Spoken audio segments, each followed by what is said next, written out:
எங்கள் பொண்ணு கல்யாணத்துக்காக 50,000 கொடுத்தாங்க. ஒரு பவுன் தங்க காயின்ஸ் கொடுத்தாங்க, 50,000 ரூபாய் கொடுத்தாங்க. நல்லபடி நல்ல குழந்தைங்கள் நல்லா வச்சுருக்காங்க, நல்லபடியாக இருக்காங்க. 2020 உதயகுமார் தான் ஓட்டு போடுவோம். உங்கள் ஆதரவு உதயகுமாருக்கு தான் வெற்றி, அவருக்கு தான் வெற்றி. உதயகுமார் தான் போட்டோம். இந்த பொக்கலப்பட்டி சேலம்பட்டி பூரா உதயகுமார் தான் போட்டு அவர் தான் ஜெயிச்சார். அவருக்கே போடுறோம், அவருக்கே போடுறோம். இல்லை எங்கள் ஆர்மி உதயகுமார் கண்டிப்பாக நம்ம தேவை கிடையாது, எங்களுக்கு தேவை கிடையாது. எங்களுக்கு ஆடை கூட அப்போ தான் எங்களுக்கு இந்த இது எங்களுக்கு. நாங்கள் கல்லுப்பட்டி ஏரியாவில் வசித்து வந்துக்கிட்டு இருக்கோம். நாங்கள் உதயகுமார் அண்ணனுக்கு தான் ஓட்டு போடணும்னு நினைக்கிறோம். ஏன்னா எல்லா வசதியும் அண்ணன் உதயகுமார் அண்ணே செஞ்சு கொடுத்துட்றாரு. அதனால் எங்களுக்கு எந்த ஒரு கஷ்டமும் இல்லாமல் நாங்கள் இது வரைக்கும் இருந்துட்டு வந்தோம். கொடுக்கல, இப்போ ரெட்டலை தான் ஜெயிக்கணும், உதயகுமார் அண்ணன் தான் வரணும் இந்த கட்சிக்கு. நாங்கள் அதை தான் எதிர்பார்க்குறோம்.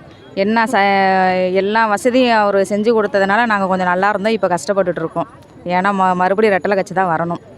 என்னென்ன கொடுத்தாலுமே சைக்கிள், லேப்டாப்பு இதெல்லாம் எல்லாத்தையும் நிப்பாட்டி வச்சுட்டாங்க. இப்போ வந்து பலவடிக்கும் தங்கம் கொடுத்தாங்க, கொடுக்கல, எல்லாத்தையும் நிப்பாட்டி வச்சுட்டாங்க. இப்போ ரெட்டலை கட்சி தான் எல்லாமே எங்களுக்கு உதவியாக இருக்குது. நீங்கள் எல்லோரும் பார்த்து ரெட்டலைக்கு தான் ஓட்டு போடணும். நாங்கள் உதயகுமார் அண்ணன் தான் வரணும். எலெக்ஷன் நிற்பார், அவர் தான் ஜெயிப்பார். ஓட்டு பூரா உதயகுமார் சாருக்கு போட்டுருங்க.